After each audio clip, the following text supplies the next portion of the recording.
So, a very, very warm welcome to you all on this very, very first session of generative AI with the help of Python. Okay, so आप सबका जो main aim है that is you want to migrate into gen AI, yes और no? Correct? ठीक है, चलिए तो let's start the session. सबसे पहले अपन बातचीत करेंगे हमेशा की तरह आज के लेक्चर के एजेंडा के बारे में कि अपन लोग आज किन किन बातों में डिस्कशन करने वाले हैं, क्या क्या पॉइंट्स आज हम टच करेंगे। आज हमारा बहुत लाइट सा सेशन होने वाला है। खास तौर पे आज आप एआई के बारे में, स्पेसिफिकली जेन एआई और उसकी टर्मिनोलॉजी के बारे में बहुत कुछ सीख के जाएंगे, है ना? तो मैं क्लियर कर दूं आज हम क्या क्या पढ़ने वाले हैं। सबसे पहला इंपॉर्टेंट टॉपिक आज हम पढ़ेंगे, स्टार्ट जो हम करेंगे वो होगा प्री रिक्विजिट्स के साथ। हालांकि आप में से ऐसे बहुत सारे स्टूडेंट्स होंगे जिनका शायद एससीए में ये पहला कोर्स है कुछ लोग जिनका एससीए में ये पहला कोर्स है। Very good, very good. You are having your first course with SCA. Okay okay, ठीक है। तो मैं थोड़ा सा एससीए के बारे में आपको बताता हूं, उसके बाद हम बात करेंगे प्री रिक्विजिट्स के बारे में, यानी इस कोर्स को ज्वाइन करने के लिए आपका प्री रिक्विजिट क्या है, आपको क्या क्या आना चाहिए। देन सबसे इंपॉर्टेंट, बहुत हॉट क्वेश्चन आज के एरा का, क्या एआई मुझे रिप्लेस कर देगा, क्या एआई मेरी जॉब ले लेगा? तो कुछ हम फैक्ट्स के बारे में बात करेंगे इस क्वेश्चन को आंसर देने के लिए। और ये सारी बातें, सारे पॉइंट्स मेरे नहीं होंगे, ये सारे पॉइंट उन लोगों के हैं जो विजनरीज हैं in the field of AI.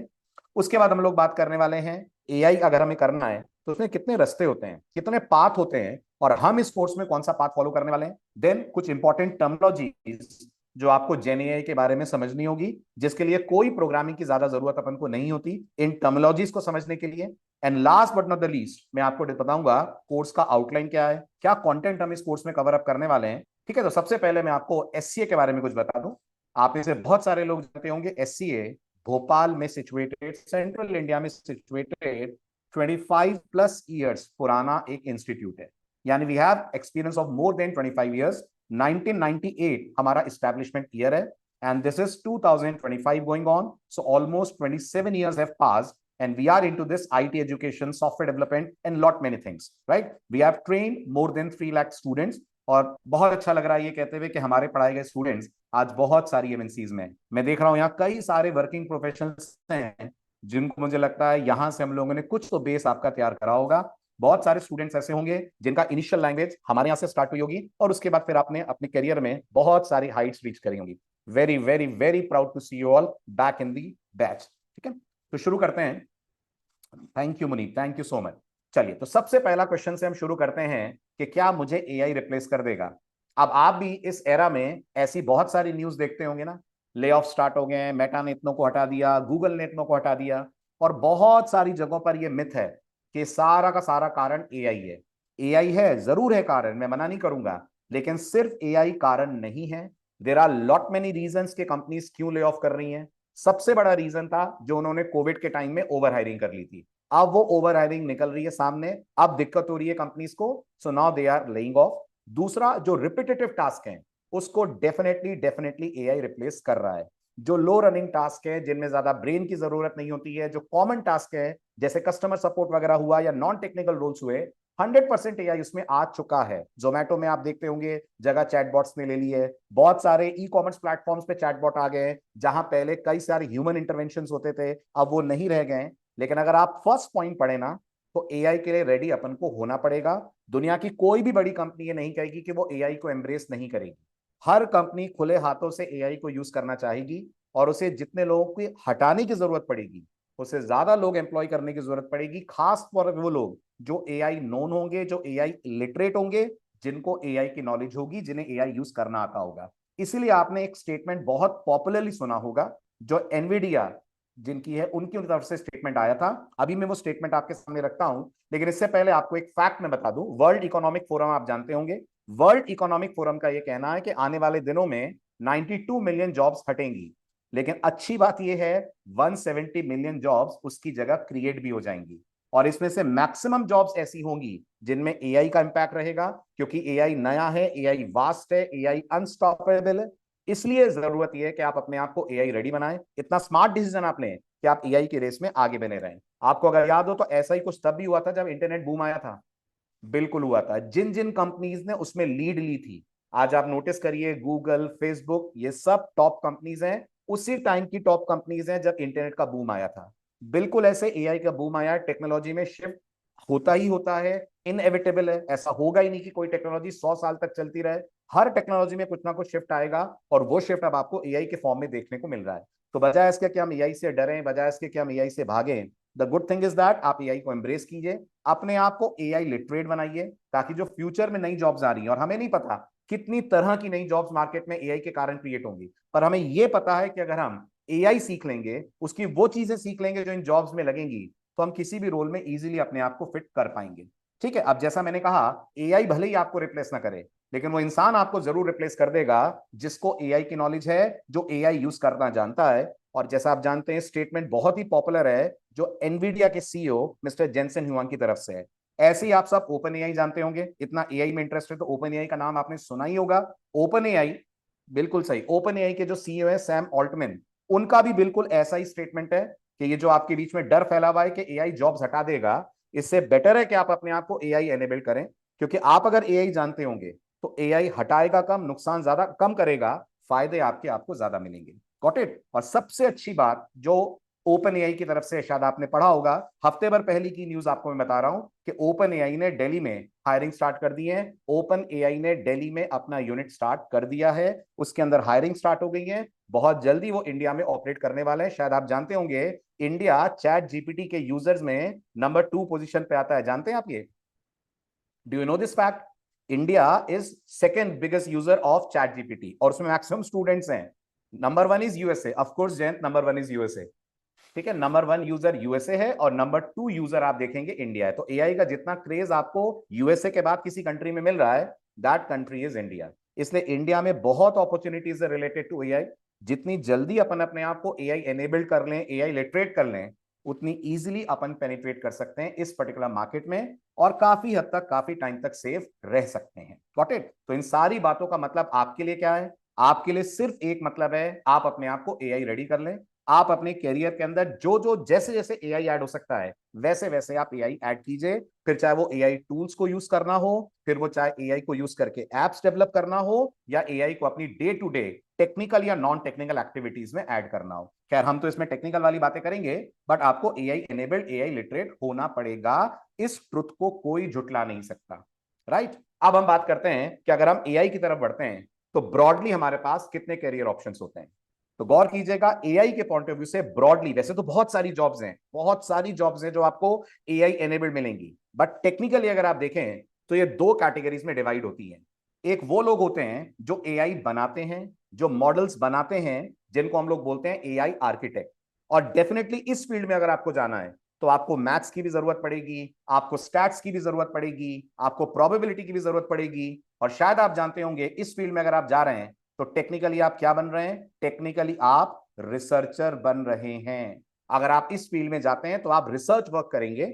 उस पॉइंट ऑफ व्यू से आपको ये चीजों को कवर अप करने की जरूरत पड़ेगी। या फिर आप अगर डेटा साइंटिस्ट बनना चाहते हैं तो भी आपको मैथ्स, स्टैटिस्टिक्स, प्रोबेबिलिटी, कैलकुलस, इन सब चीजों की जरूरत पड़ेगी। बट एक दूसरा डोमेन भी है जो उतना ही फ्लरिश कर रहा है जितना बाकी डोमेन एआई में कर रहे हैं, और वो है एआई एप्लीकेशन डेवलपर। हम लोग ये जो सेकंड वाला पार्ट है, ये इस कोर्स के अंदर कवर करने वाले हैं। यानी हम सीखने वाले हैं एलएलएम्स को कैसे यूज करते हैं। I hope LLM full form तो पता ही होगा सभी लोगों को। LLM stands for large language model. और क्या मैं कह सकता हूं चैट जीपीटी की दिल की धड़कन एलएलएम है? क्या मैं कह सकता हूं चैट जीपीटी की दिल की धड़कन, हार्ट बीट एलएलएम है? चैट जीपीटी, जेमिनाई, क्लॉड, किसी को भी आप ले लीजिए, कहीं भी दुनिया में एआई आप यूज करता हुआ देख लीजिए, अंदर जो उसके हार्ट चल रहा है, दैट इज बेसिकली एलएलएम। बिल्कुल सही Piyush, that is basically LLM.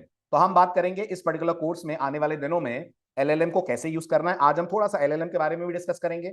हम बात करेंगे कैसे हम लोग ऐसी एप्स बना सकते हैं जिनमें हम लोग जेमिनी, चैट जीपीटी, क्लॉड, इनकी एपीआईज को यूज कर सकते हैं।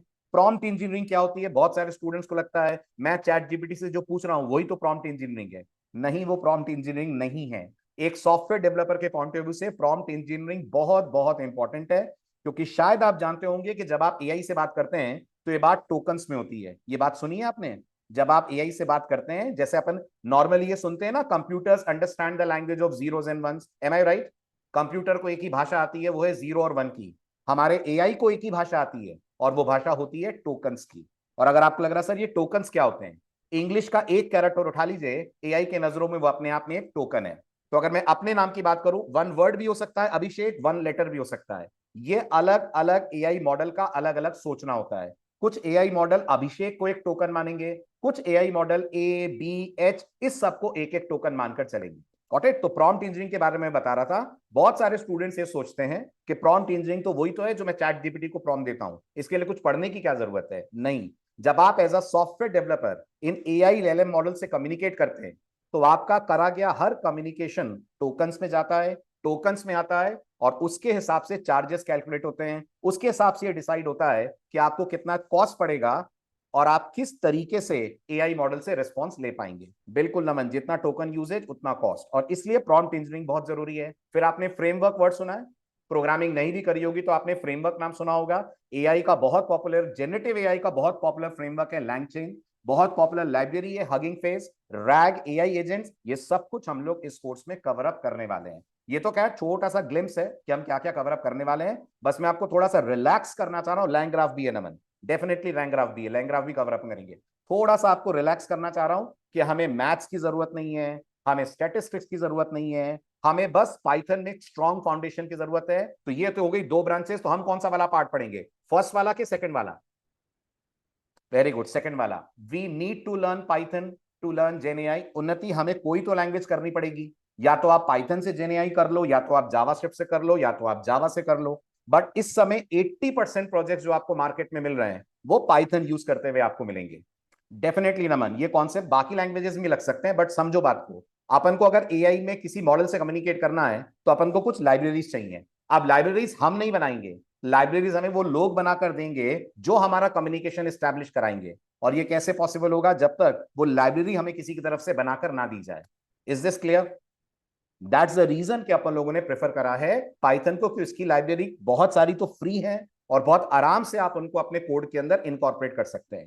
That is the reason we are going for Python. मैं ये नहीं कह रहा हूं पाइथन बेस्ट है, बट पाइथन इस समय एरा के अंदर सबसे पॉपुलर आपको मिलेगी। हाँ बिल्कुल सही है, अगर आप जावा में करते हैं तो आपको स्प्रिंग एआई के थ्रू एआई कम्युनिकेशन मिलेगा, बट पाइथन के अंदर हम ये सारी चीजें डायरेक्टली पाइथन की लाइब्रेरीज के थ्रू कर सकते हैं।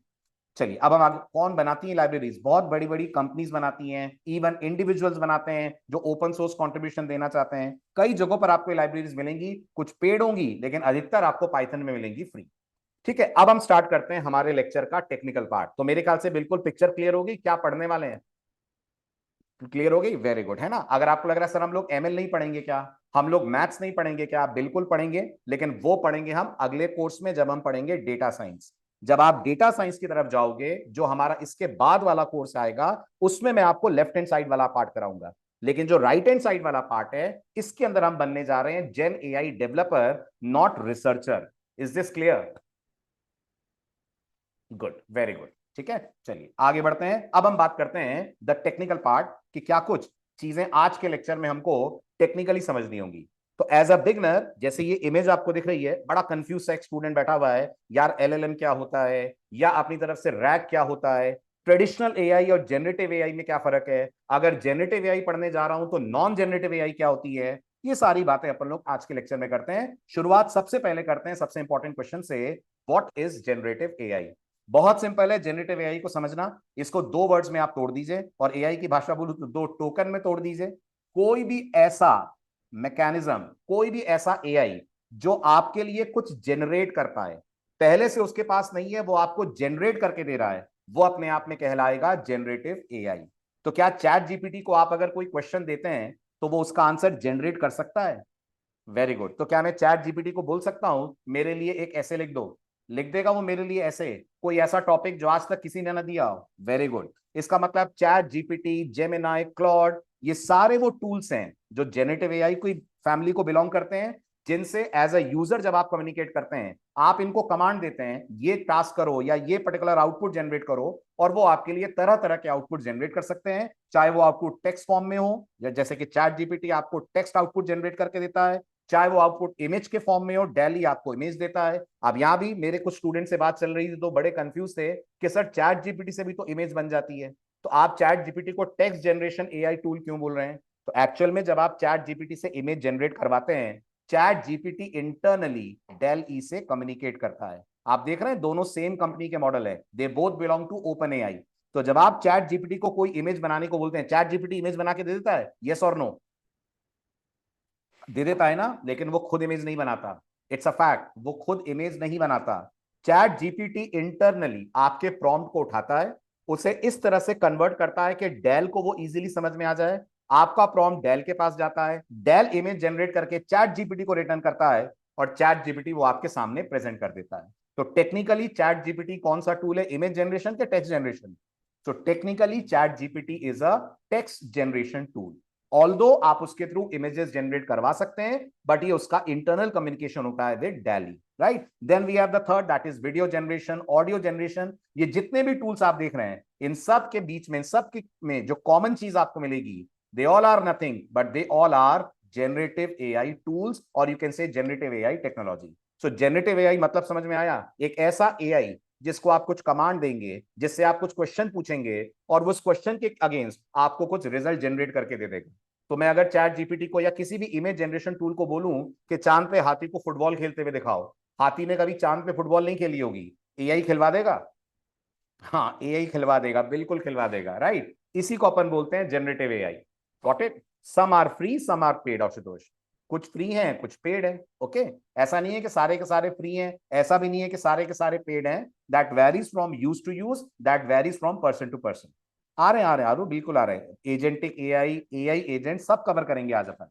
ठीक है, तो जनरेटिव एआई क्लियर हुआ सबको? गिव मी अ यस अगर जनरेटिव एआई क्लियर है तो, है ना? अब सवाल आता है, सर अगर ये जनरेटिव एआई है, जैसे मैं एक जनरेटिव एआई का छोटा सा एग्जांपल आपको देता हूं, क्या जनरेटिव एआई मुझे ये बता सकता है कि भोपाल से या न्यू दिल्ली से न्यूयॉर्क के लिए कितनी फ्लाइट्स आज की डेट में चलने वाली हैं? बता देगा? बिल्कुल बता देगा, बिल्कुल बता देगा, कम्युनिकेट कर लेगा। नमन देखो, इस डाउट को दूर करने के लिए मैं स्क्रीनशॉट भी लेकर आया हूं। ये देखो, ये मैंने कल रात को इससे क्वेश्चन पूछा था, show me all the flights from New Delhi to New York. आप अभी ट्राई करके देखो, आपको भी जवाब मिल जाएगा। हाँ जी, बिल्कुल, इंटरनेट का एक्सेस दे दीजिए आप उसको, वो वेब सर्च करके आपको रिजल्ट्स लाकर दे देगा, है ना? इसका मतलब जेनेटिव एआई से आप जो पूछोगे उसका जवाब आपको दे सकता है। Can I do this, can I से दिस? आपने उससे कुछ पूछा, वो आपको उसका जवाब दे सकता है ना? जिसका डेटा उसके पास होगा वो उसका जवाब आपको दे सकता है। Is it clear? वो आपको ये नहीं बता सकता कि आने वाले एशिया कप में कौन जीत रहा है ना? लेकिन वो ये तो बता सकता है ना कि न्यू दिल्ली से न्यूयॉर्क की फ्लाइट्स कौन कौन सी हैं।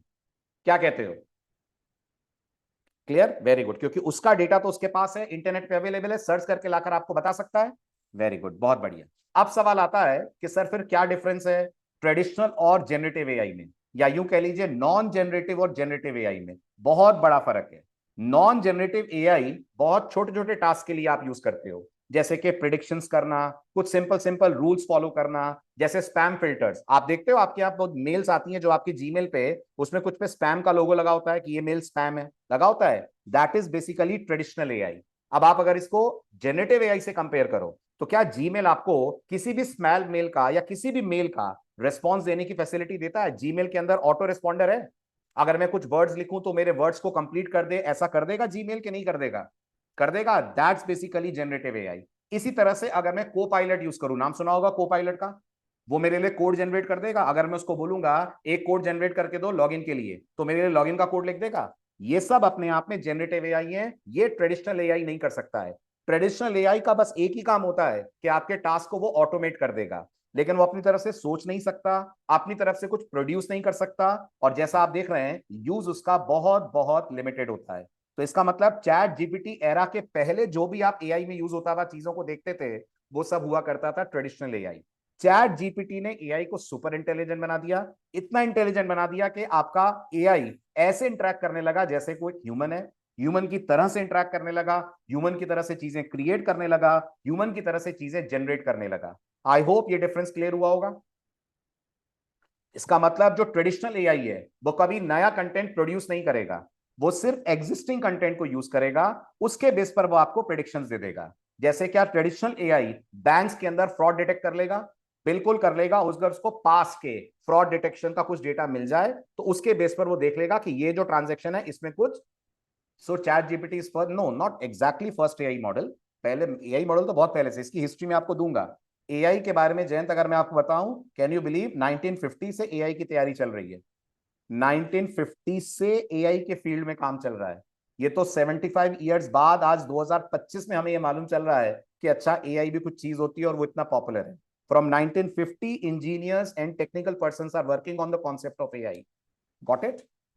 हाँ, उस जमाने में इतना डेटा ही नहीं था, इसलिए एआई उतना पॉपुलर नहीं हुआ। ठीक है, चैट जीपीटी आने के बाद इसको आप कह सकते हो पॉपुलैरिटी मिली। So coming back to the point, तो जो हमारा ट्रेडिशनल एआई होता है वो एआई होता है जो बस छोटे मोटे प्रिडिक्शंस कर सकता है, छोटे मोटे रूल्स के बेस पर कुछ रिजल्ट्स दे सकता है। जेनरेटिव एआई वो होता है जो आपके लिए अल्टीमेटली कुछ नया, कुछ आउटपुट या कुछ प्रोडक्ट जनरेट करके दे सकता है। प्रोडक्ट से मेरा मतलब, आपने उसको कुछ ऐसे लिखने को बोला तो वो ऐसे लिख देगा, आपने उसको गाना बनाने को बोला तो वो गाना बना देगा गाना, बिल्कुल बना देगा। किशोर कुमार की आवाज में सैयारा सुनते हैं आजकल आप यूट्यूब पे?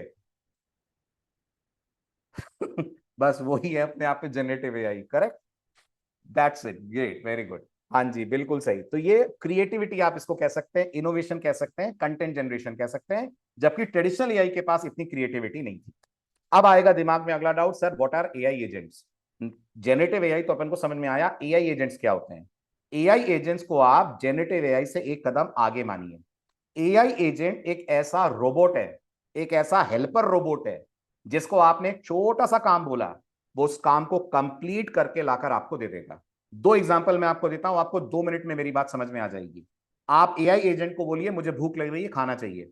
इमेजिन करिए एआई एजेंट एक ऐसी एप्लीकेशन होगी जिसने ये सुना कि आपको भूख लग रही है, खाना चाहिए, तो जोमेटो खोलेगा, जोमेटो पे ऑर्डर प्लेस करेगा, उसे मालूम है आपको क्या पसंद है, उसके हिसाब से ऑर्डर करेगा, पेमेंट करेगा और आपके घर तक फूड डिलीवर करवा देगा। ये बिल्कुल ऐसा है जैसा आपका कोई पर्सनल असिस्टेंट है जो मोबाइल लेकर बैठा हुआ है, आपने उसको कमांड दिया और उसने आपके कमांड को फॉलो कर दिया। बट इतना याद रखिएगा, जो एआई एजेंट होते हैं वो एक स्पेसिफिक टास्क के लिए होते हैं। मतलब जो खाना बुक करने वाला एआई एजेंट है वो आपके लिए वीजा रिन्यू नहीं करा सकता या आपके बिल पेमेंट्स नहीं कर सकता है। अगर उसको खाना ऑर्डर करने का काम दिया गया है तो वो उतना ही करेगा जितना काम उसका बनता है।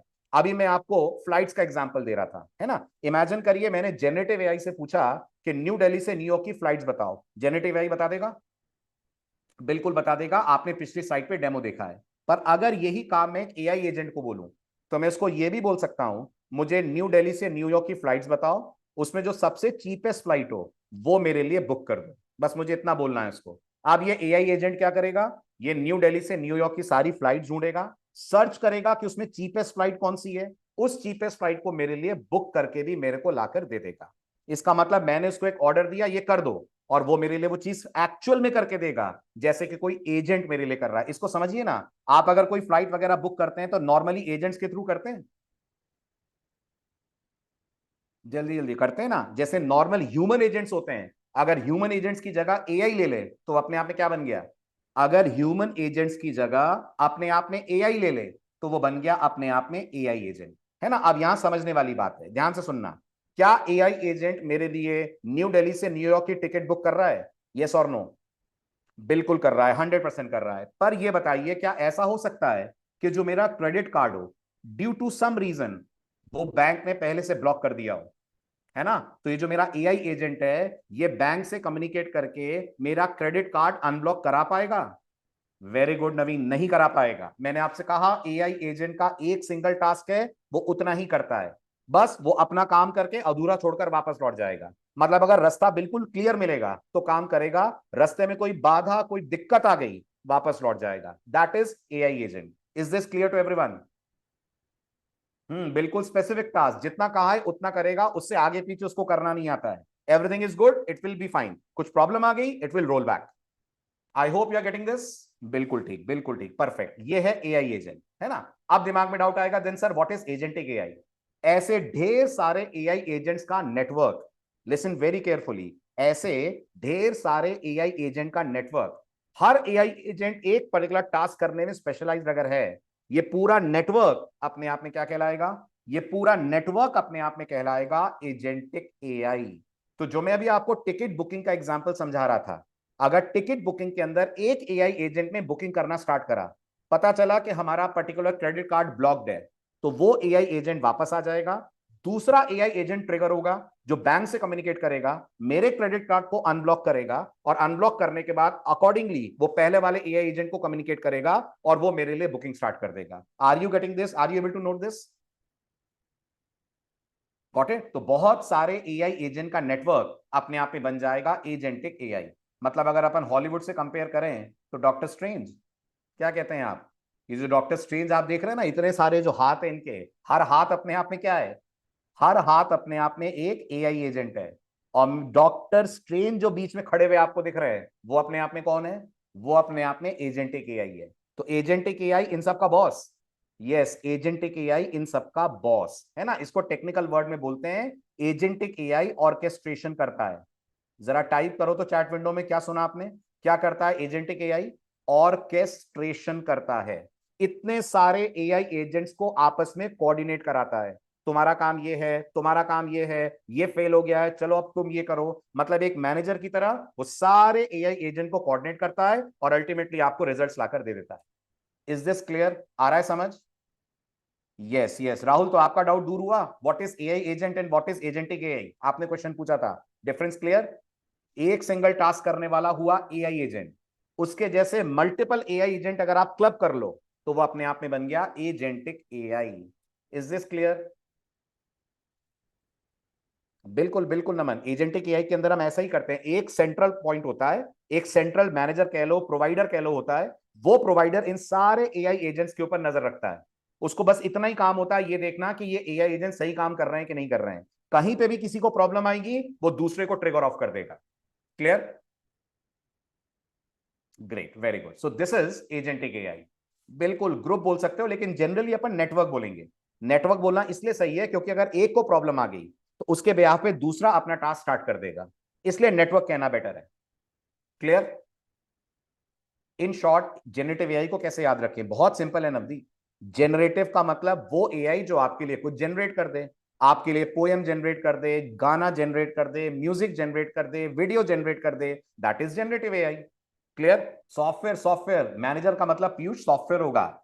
एक एप्लीकेशन हम ऐसी बनाएंगे कि उसके अंदर एक नोड ऐसा होगा which will be working like a manager. कोई इंसान नहीं करेगा ये काम, ये सब कुछ ऑटोमेट होगा, सब कुछ एआई करेगा। Got it? और अपन लोग एप्लीकेशन ऐसी बनाएंगे जिसमें आपको ये चीजें होती हुई दिखेंगी, एआई एजेंट्स काम करते हुए दिखेंगे। जैसे हम एक जो प्रोजेक्ट बनाएंगे उसका ग्लिम्स आपको देता हूं, बताइए ये एआई एजेंट है? हम एक ऐसा एप्लीकेशन बनाएंगे जिसमें हम कमांड देंगे और हमारी एप्लीकेशन हमारे लिए कोड जनरेट कर देगी। किसकी तरह? अगर आपने सुना हो तो कर्सर एआई की तरह। कर्सर एआई सुना है आपने? कर्सर एआई सुना है आपने? वेरी गुड, वेरी गुड, है ना। बस इसकी तरह हमारी एप्लीकेशन जनरेट कर देगी कोड। Got it? तो आप मुझे बताइए, कोड जनरेट करना ये एक एआई एजेंट का काम हुआ। उसके लिए उसको लैंग्वेज के सिंटेक्स से समझने पड़ेंगे, फ्लो समझना पड़ेगा, लॉजिक समझना पड़ेगा। और एक बात है, एक चीज सुनो सुनो, आपको क्या लग रहा है एआई एजेंट जेनेरेटिव एआई से बिल्कुल अलग है? बोलो हाँ सर, हम तो यही सोच रहे थे। इन सब की जो नींव है, इन सब की जो जड़ है, वो कौन है? वो जनरेटिव एआई है। एक एजेंट बिल्कुल सही, एआई एजेंट के अंदर भी जेनरेटिव एआई काम कर रहा है। एजेंटिक एआई भी इनडायरेक्टली टाइड अप है विद जनरेटिव एआई। इसका मतलब बिना जनरेटिव एआई पढ़े ये सब पढ़ना इम्पॉसिबल है। बिल्कुल, बिना जनरेटिव एआई पढ़े ना अपन एआई एजेंट्स बना सकते हैं, ना अपन एजेंटिक एआई बना सकते हैं। Is this clear? Very good. इसलिए मैंने कहा इन सब के हार्ट पे आप देखो तो जेन एआई आ रहा है। तो क्या मतलब एजेंटिक एआई भी इंटरनली एलएलएम्स यूज करता होगा, large language model?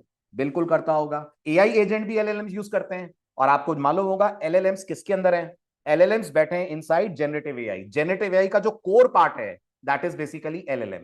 M I right? है ना। तो ये मत सोचिएगा कि जनरेटिव एआई और एजेंटिक एआई बिल्कुल अलग अलग हैं। ये अलग अलग पार्ट्स हैं, बट पढ़ना आपको सीक्वेंस में सब कुछ पड़ेगा। I hope it's clear to everyone. है ना। ये बिल्कुल ऐसी बात होगी अगर आप प्रोग्रामिंग जानते हैं तो, कि भाई मुझे लूप अगर पढ़ना है, अगर मुझे लूप पढ़ना है तो मुझे डेटा टाइप और वेरिएबल की जरूरत पड़ेगी कि नहीं? पड़ेगी ना। तब तो मैं लूप लगा पाऊंगा जब मैं उस वेरिएबल को और ऑपरेटर्स को समझ पाऊं। तो generative AI is like variable operator, वो बेसिक बिल्डिंग ब्लॉक है। उसके ऊपर फिर आप अपने लूप लगाओ, इफ एल्स लगाओ, फंक्शंस बनाओ और अपनी आप पूरा कोड स्ट्रक्चर खड़ा करो, लेकिन नींव तो कोर पार्ट होगा ना। Great. So I hope the difference is clear. Generative AI versus AI agent versus agentic AI. अब इस पूरे सिनेरियो को आप देखिए एक फ्लाइट बुकिंग सिस्टम के पॉइंट ऑफ व्यू से चेक करिए। अब एक फ्लाइट बुकिंग सिस्टम की अगर हम बात करें, यूजर ने सिर्फ एक प्रॉम्प्ट दिया है कि मुझे फ्लाइट्स बुक करके दो, चीपेस्ट फ्लाइट भोपाल से मुंबई की तरफ। अब क्या होगा? अब आपका एआई एजेंट, एक एआई एजेंट एक्टिवेट होगा वो एआई एजेंट प्लान करेगा, सर्च करेगा इंटरनेट को कि कौन कौन सी चीपेस्ट फ्लाइट हैं जो भोपाल से मुंबई के लिए ट्रैवल के लिए यूज की जा सकती हैं। इसके लिए क्या वो एक्सटर्नल एपीआई से भी बात कर रहा होगा? बिल्कुल कर रहा होगा, जो उसको फ्लाइट की डिटेल्स प्रोवाइड करें। यहां आप देख पा रहे हैं कुछ एक्सटर्नल एपीआई कम्युनिकेशन हो रहा होगा। जब वो डिटेल्स उसको मिल जाएंगी तो क्या उसको बुकिंग भी करनी होगी? बिल्कुल बुकिंग करनी होगी। और बुकिंग करने के लिए इट्स क्वाइट पॉसिबल आपका एआई एजेंट दूसरे एआई एजेंट से बात करे।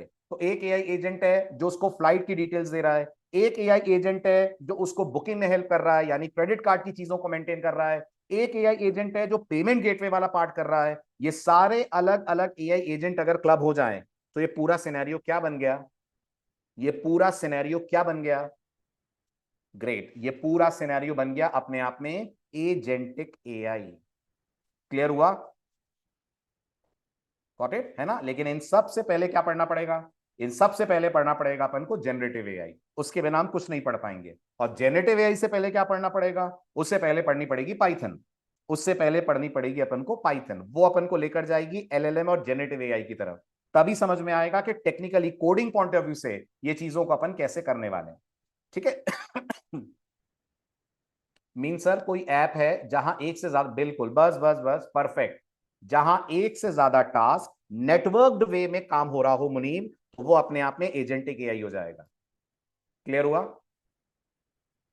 Got it? That is the task of agentic AI. चला जाए आगे। बहुत बढ़िया। अब आते हैं अपन gen AI versus AI agent versus agentic AI. बहुत सिंपल वर्ड्स में जेन एआई कहता है मैं चीजें बना सकता हूं, आप मुझे कमांड दो मैं आपको कुछ क्रिएट करके दूंगा। तो जेन एआई मेरे लिए पेंटिंग बना देगा?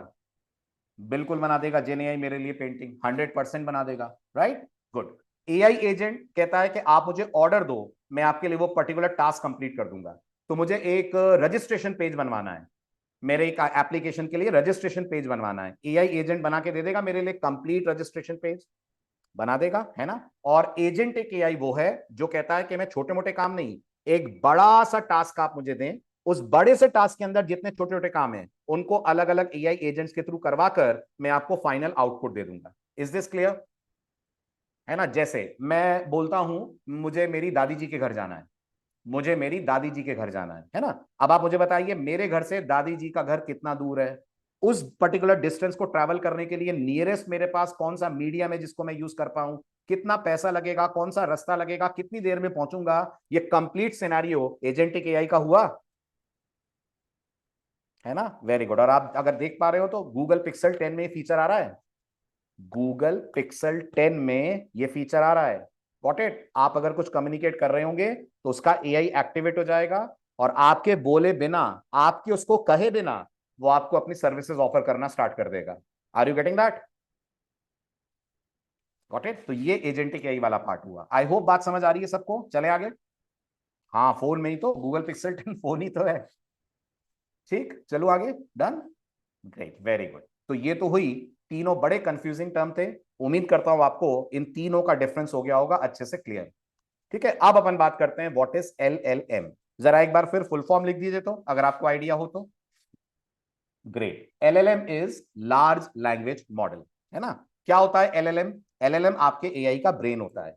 एलएलएम एक ऐसा सॉफ्टवेयर होता है, एक ऐसा मॉडल होता है जिसको trillions of terabyte of data दिया जाता है। मतलब आप ये कह लीजिए ऐसा एक सुपर डुपर प्रोफेसर जिसको हर सब्जेक्ट की नॉलेज है, जिसने ढेरों किताबें पढ़ी हैं, ढेर सारी नॉलेज गेन की है, और उससे कुछ भी पूछ लो दुनिया में किसी भी चीज के बारे में, अगर उसने वो चीज पढ़ी है तो वो उसका जवाब दे पाएगा। यस, अगर उसने वो चीज पढ़ी है वो उसका जवाब 100% दे पाएगा। Got it? तो एलएलएम अपने आप में क्या हुआ? एक ऐसा मॉडल हुआ जिसको trillions of terabyte of data के ऊपर ट्रेन करा गया है, और आप उससे फिर उसके बेसिस पर कुछ भी पूछिए तो वो आपको उसके बेस पर जवाब देगा। हालांकि मैं टेक्निकली बता दूं, एलएलएम का मेन काम एक ही होता है कि जो आप पूछते हैं उसके बेस पर अगला टोकन वो जनरेट करके आपको देता है। जो आप पूछ रहे हैं उससे रिलेटेड अगला वर्ड, अगला टर्म वो आपको जनरेट करके देता है। इसको हम बहुत अच्छे से पढ़ेंगे जब हम पढ़ेंगे वेक्टर एम्बेडिंग। इसको हम बहुत अच्छे से पढ़ेंगे जब हम लोग पढ़ेंगे वेक्टर एम्बेडिंग, वेक्टर डेटाबेसेस। तब आप समझेंगे कि इंटरनली एलएम काम कैसे करता है। अभी बस इतना मान लीजिए, एक ऐसा सुपर डुपर कंप्यूटर या एक ऐसा सुपर डुपर प्रोफेसर जिसको हर चीज, हर सब्जेक्ट, हर एक की नॉलेज है, आप पूछिए और वो आपको सब्जेक्ट के बारे में जैसी भी उसकी नॉलेज है उसके हिसाब से बता देगा। ठीक है, अब अगर मैं एलएलएम को आपको एक एग्जांपल से समझाऊं, एक मजेदार एग्जांपल जो आपको एलएलएम का आइडिया दे देगा। ठीक है, इस एग्जाम्पल से अपन समझते हैं। इमेजिन करिए एक तोता है, मिट्ठू तोता, जिसने 1-1.5 साल तक बहुत अच्छे से मैचेस, क्रिकेट के मैचेस ऑब्जर्व करें। और क्या ऑब्जर्व कराए? कमेंटेटर्स को ऑब्जर्व कराए। तोते के साथ ये प्रॉपर्टी होती है ना कि वो चीजों को रट लेता है। अ पैरट कैन रिपीट ना वट एवर वी से एज ए ह्यूमन। तो इमेजिन करिए हमारा एक मिट्ठू तोता है, उसने 1.5-2 साल तक खूब अच्छे से क्रिकेट मैचेस देखे। उसने नवजोत सिंह सिद्धू को भी कमेंट्री करते हुए देखा है, हर्षा भोगले को भी कमेंट्री करते हुए देखा है ना, ऐसे जितने भी पॉपुलर कमेंटेटर्स हैं सबको उसने सुना है ना। अब क्या होता है, अब गली में एक क्रिकेट मैच अरेंज होता है और ये तोता हमारा इस क्रिकेट मैच की कमेंट्री देने के लिए बैठा है। ये तोता जो 1.5-2 साल से क्रिकेट की सारी कमेंट्री सुन रहा है, ये हमारा एलएलएम है। क्लियर? ये हमारा एलएलएम है। ठीक है। और गली में क्या ऑर्गेनाइज हो रहा है? गली में क्रिकेट का खेल या क्रिकेट का मैच ऑर्गेनाइज हो रहा है। बट इस तोते के साथ एक प्रॉब्लम है। ये तोते ने खाली क्रिकेट ही नहीं सुना है, ये तोता चाय की टपरी पे जाकर जब बैठता है तो लोगों की गॉसिप भी सुनता है। मतलब उल्टे सीधे वर्ड्स भी इसको पता है ना। नॉन प्रोसेसिव वर्ड्स भी इसको पता है, गलत वर्ड्स भी इसने सब सुने हुए हैं। सब कुछ इसके दिमाग में है, अच्छी बातें भी इसके दिमाग में है, खराब बातें भी इसके दिमाग में है। द बिहाइंड दिस इमेज हम ये समझना चाह रहे हैं कि एलएलएम एक्चुअल में काम कैसे करते हैं आशुतोष, है ना। तो जैसे ये आप इसको देख रहे हैं, इस पैरट को, ये अपने आसपास के पूरे सिनेरियो को ऑब्जर्व करके दिमाग में भर ले रहा है। बिल्कुल वैसे आपका एलएलएम होता है, जिसको इतना ज्यादा ट्रेन करा जाता है कि वो बहुत सारा डेटा अपनी मेमोरी के अंदर स्टोर कर लेता है, अपनी मेमोरी के अंदर उसको सेव कर लेता है। ठीक है। अब क्या होता है, इस तोते के पास बहुत सारी नॉलेज है, हमारा ये एलएलएम है। हुआ क्या, मैच स्टार्ट हुआ, बॉलर ने बॉल फेंकी, बॉलर ने फुल टॉस मारा। इस तोते ने उस पर्टिकुलर कमेंट्री को कुछ ऐसे बोला कि बॉल आई, फुल टॉस आई, बैट्समैन ने छक्का घुमाया, ऐसे जैसे शर्मा जी बिल से बचकर भाग रहे हैं। अब मुझे बताइए, ये जो स्टेटमेंट उसने बोला है, ये ऑफेंसिव है? शर्मा जी और उनके परिवार को खराब लगेगा? टेक्निकल वर्ड्स में अगर मैं बोलूं तो दिस इज कॉल्ड हेलुसिनेशन। तो क्या आपने कभी ऐसा ऑब्जर्व करा कि आप चैट जीपीटी से पूछते कुछ हैं और जवाब कुछ और ही आता है? ऐसा हुआ कभी आपके साथ चैट जीपीटी में? हुआ? इसको बोलते हैं हेलुसिनेशन। मतलब जब चैट जीपीटी या कोई भी AI tool out of context जाकर बातें करने लगे, जी, over training is called as hallucination. Out of context, over training नहीं Piyush, over training is not the problem. Problem is जब उसको ये नहीं बताया जाता है कि क्या सही है और क्या गलत है, किस सिनेरियो में कैसा रिस्पॉन्स देना है, उसको हम लोग बोलते हैं हेलुसिनेशन। Is this clear? है ना। अच्छा ठीक है। अब इसी कॉलोनी में, इसी कॉलोनी के अंदर मिस्टर सेन थे, है ना, वो एक ट्रेनर है। उन्होंने इसको देखा, इस पैरट को देखा, और उन्होंने कहा कि यार इसका टैलेंट तो टॉप क्लास है, बस दिक्कत ये है कि इसको सही ट्रेनिंग नहीं दी गई। इसको ये नहीं बताया गया है कि इसने जो कुछ भी सुना है उसमें कौन से वर्ड्स सही हैं, कौन से वर्ड्स गलत हैं, कौन से बोलने चाहिए, कौन से नहीं बोलने चाहिए। तो अगर इस पैरट को यह सिखा दिया जाए, this is good, this is bad, तुम्हें ये बोलना है, तुम्हें ये नहीं बोलना है, ये पॉजिटिव है, ये नेगेटिव है, अगर ये इन चीजों को समझने लगे, तो क्या फिर इसकी कमेंट्री थोड़ी प्रॉपर हो जाएगी? राइट? Any idea? एलएलएम को इस तरह की जब ट्रेनिंग दी जाती है कि अपन उसको बोलते हैं इनमें से कुछ एक चूज करो, अगर उसका सिलेक्शन सही होता है तो अपन रिवॉर्ड करते हैं, नहीं, this is not RAG Naman, this is called as RLHF, reinforcement learning on human feedback. RAG तो इससे आगे की स्टोरी है। This is called as RLHF। जब आप एक एआई मॉडल को यह बताना शुरू करते हैं कि ये डेटा के हिसाब से ये रिस्पॉन्स सही है, ये डेटा के हिसाब से ये रिस्पॉन्स गलत है। डीप सीक का एग्जांपल आपने देखा था, जब डीप सीक से चाइना के बारे में कुछ भी पूछते थे तो मना कर देता था। नोटिस करा था आपने ये बात? है ना, मना कर देता था। उसके अंदर इस तरह से फीड करा गया था कि अगर चाइना से रिलेटेड कुछ भी नेगेटिव बात पूछो तो बोल देता था this is out of my scope, मैं इसको नहीं कर सकता। और उसी के अगेंस्ट आप ग्रॉक को चेक करिए, ग्रॉक करता है उल्टी सीधी सारी बातें, सामने वाले की इज्जत की धज्जियां उड़ाता है। तो ये सारा खेल किसका है? ये सारा खेल RLHF का है। किस तरीके से उसको RLHF की ट्रेनिंग दी गई है, उसके हिसाब से वो मॉडल आपको रिस्पॉन्स करके देगा। री enforcement learning on human feedback. ये सारे वर्ड्स याद रखिएगा, आगे के लेक्चर्स में जब हम एआई पढ़ेंगे तो इनको अपन यूज करने वाले हैं। Is this clear? बहुत बढ़िया। नेक्स्ट, ठीक है। अब एक बार ये सारी चीजें, ये सारी ट्रेनिंग उसकी सक्सेसफुल हो गई और आपका पैरट बिल्कुल प्रॉपर हो गया, बिल्कुल उसको समझ में आ गया क्या सही है क्या गलत है, नो बॉल कंफर्म है, फ्री हिट आ रही है कि नहीं आ रही है, ये बिल्कुल वैलिड स्टेटमेंट है, 2 रन बचे हैं, टीम अब जीतने वाली है।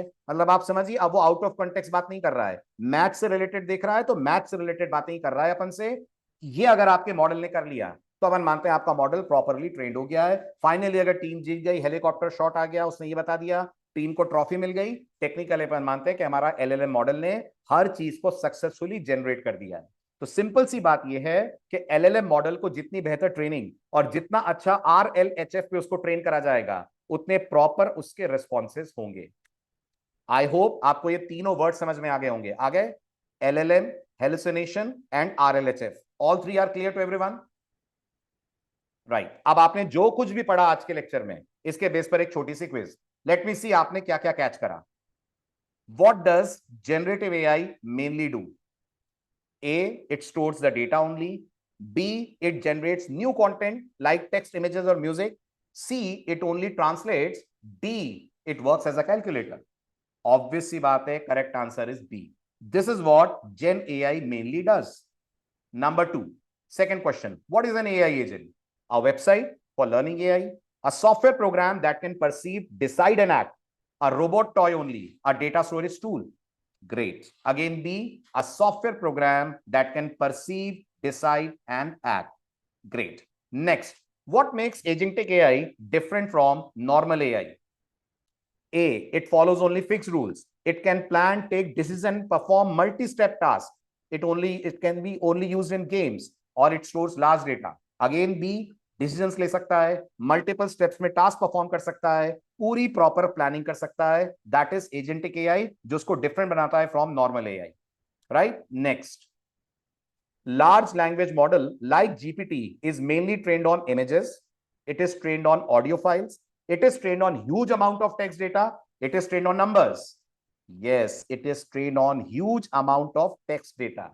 इसका मतलब डेल को टेक्स्ट पे ट्रेनिंग नहीं दी गई है, हाँ या ना? नहीं दी गई है। डेल ई को ट्रेनिंग दी गई है इमेजेस पे, एम आई राइट? और चैट जीपीटी को ट्रेनिंग दी गई है टेक्स्ट पे।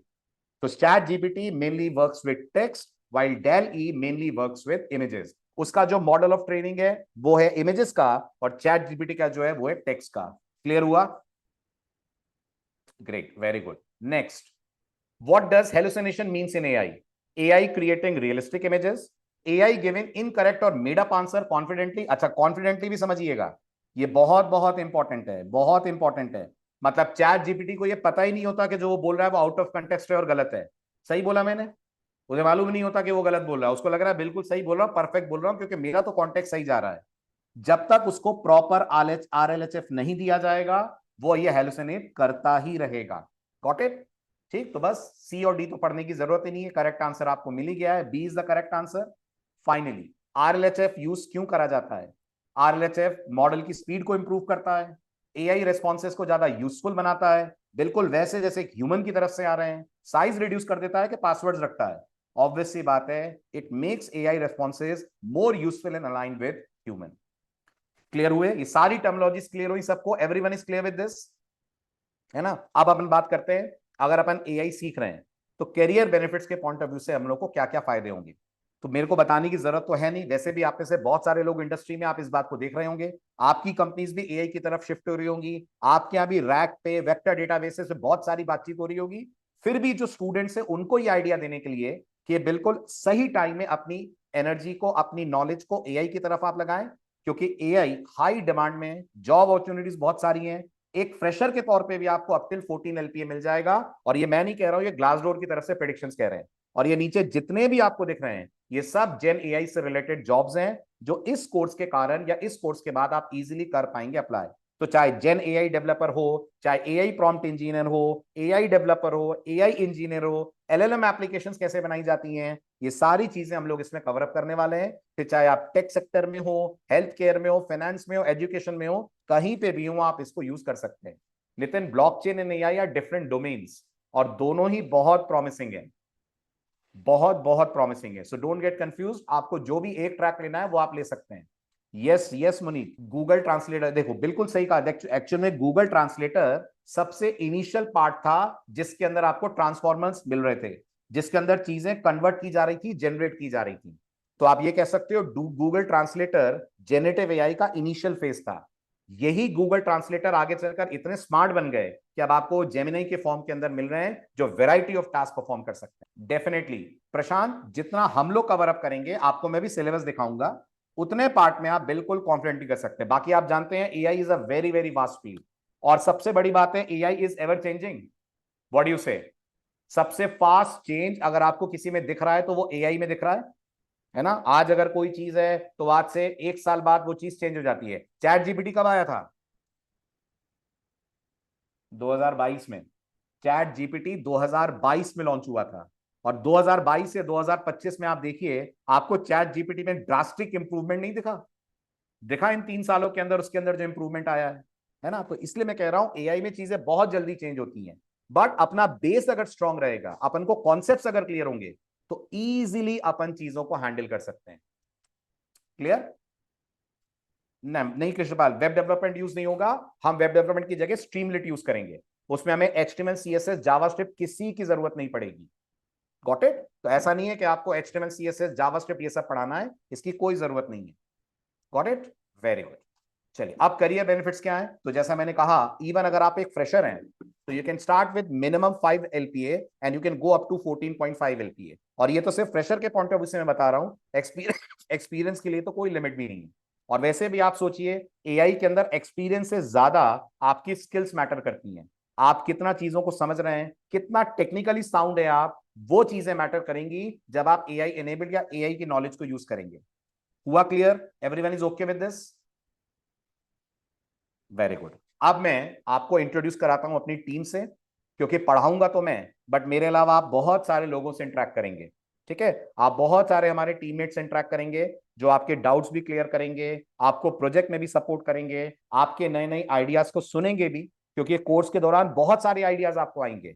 हो सकता है जो प्रोजेक्ट मैं करा रहा हूं उसको देखकर आप कई सारे नए नए प्रोजेक्ट्स, नए नए आइडियाज सोच पाए और उसको इंप्लीमेंट करने में आपको सपोर्ट की जरूरत पड़े, तो टीम होगी हमारी आपके हेल्पिंग के लिए। बिल्कुल, कितने प्रोजेक्ट्स रहेंगे, कौन कौन से प्रोजेक्ट रहेंगे, सब कुछ बताता हूं शुभम में। ठीक है प्रशांत, कोई प्री रेक्विजिट नहीं है। जो प्री रेक्विजिट है वो हम सब आपको कराएंगे। सिर्फ प्री रेक्विजिट है सीखने की इच्छा और पेशेंस। नहीं, एलएलएम मॉडल बनाएंगे नहीं अपन। एलएलएम मॉडल बनाना हो जाएगा एआई आर्किटेक्ट मुनीब। हम बने बनाए एलएलएम मॉडल्स को यूज करेंगे। फाउंडेशंस ऑफ जनरेटिव एआई, जिसमें हम डिटेल में बात करेंगे जनरेटिव एआई क्या है, एआई एमएल डीप लर्निंग, इनका क्या रिलेशन है, कैसे ये एक दूसरे के साथ कोऑर्डिनेट करते हैं, क्या इनके बीच में डिफरेंसेस हैं। आज मैंने एमएल डीप लर्निंग को बिल्कुल टच नहीं करा है, क्योंकि वो बहुत है। हम एमएल और डीप लर्निंग करेंगे नहीं, बट इतना जरूर गेन करेंगे नॉलेज कि कैसे एमएल डीप लर्निंग और जनरेटिव एआई ये आपस में कनेक्टेड है, और ये सब एआई के अंदर है। यस और नो? यस, ये सब एआई का पार्ट है। AI is the outer bubble, it's the outer circle, जिसके अंदर आपको ये सारी चीजें मिल रही हैं। Got it? तो इनके बीच में रिलेशन समझना बहुत जरूरी है। फिर हम जीपीटी, इसका फुल फॉर्म समझेंगे। आई थिंक जीपीटी का फुल फॉर्म तो पता होगा सबको, generative pre trained transformer. Is it so? Generative pre trained transformer, इसका क्या फुल फॉर्म है, इसका क्या मतलब है, ये सारी बातें होंगी। ट्रांसफॉर्मर बहुत इंपॉर्टेंट होता है, ये हम पढ़ेंगे। टोकनाइजेशन क्या होता है, सीक्वेंसेस क्या होते हैं, ट्रांसफॉर्मिंग कैसे की जाती है, will be going for all this. ठीक है? देन उसके बाद हम लोग यूज करेंगे एपीआई। अच्छा, अब यहां पर थोड़ी सी कॉस्ट भी लगेगी, क्योंकि शायद आप जानते होंगे कि अगर आप ओपन एआई की एपीआई यूज करते हैं तो उसकी कुछ कॉस्ट लगती है, ज्यादा नहीं लगती है, around $5 to $10। Is this clear to everyone? Okay, around $5, और आराम से आपका ये कोर्स $5 में कंप्लीट हो जाएगा। कोई दिक्कत नहीं है, उससे ज्यादा का अमाउंट आपको एपीआई के लिए वहां पे यूज करने की जरूरत नहीं है। फिर हम बात करेंगे प्रॉम्प्ट इंजीनियरिंग के बारे में। उसके बाद आएगा हमारा पहला प्रोजेक्ट, पहला main project, which is persona craft, जिसमें हम एक ऐसा सॉफ्टवेयर, एक ऐसी ऐप बनाएंगे जो आपके लिए किसी पर्सन की तरह इंटरेक्ट करेगा, किसी पर्सन की तरह बात करेगा। यानी आप उसको जैसा ट्रेन करेंगे, आप बोलेंगे शाहरुख खान बन जाओ, वो शाहरुख खान बन के बात कर लेगा। राइट? आप जैसा कहेंगे वो वैसा कम्युनिकेट कर लेगा। Got it? पर्सोना क्राफ्ट का आइडिया लगा? एक ऐसा AI software which will imitate a person. आप किसी फेमस पर्सनालिटी के बारे में बोल दीजिए, ये उसकी तरह आपसे कम्युनिकेट कर लेगा। Then will go for AI agents. आप पूछ रहे थे एआई एजेंट कवर करेंगे? डेफिनेटली करेंगे।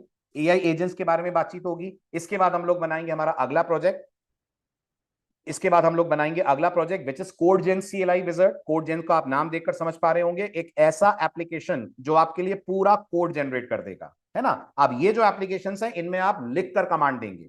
फिर हम इस एप्लीकेशन को और मॉडिफाई करेंगे कि क्या हम ऐसा कुछ कर सकते हैं कि हम वॉइस दें, वॉइस बोलें, और हमारे वॉइस को कैच करके एक्टिविटी स्टार्ट हो जाए। That is our voice mate AI, speak to code studio. ये सारे प्रोजेक्ट्स हैं, और इससे मिलते जुलते और भी कई सारी एप्लीकेशंस होंगी जो हम लोग करने वाले हैं डेवलप। तो सिलेबस क्लियर हुआ सबको? Everyone is clear with the syllabus? Got it? तो लैंग चेंज, लैंग ग्राफ, ये जो भी चीजें आप देख रहे हैं, will be covering them all, ठीक है, राइट।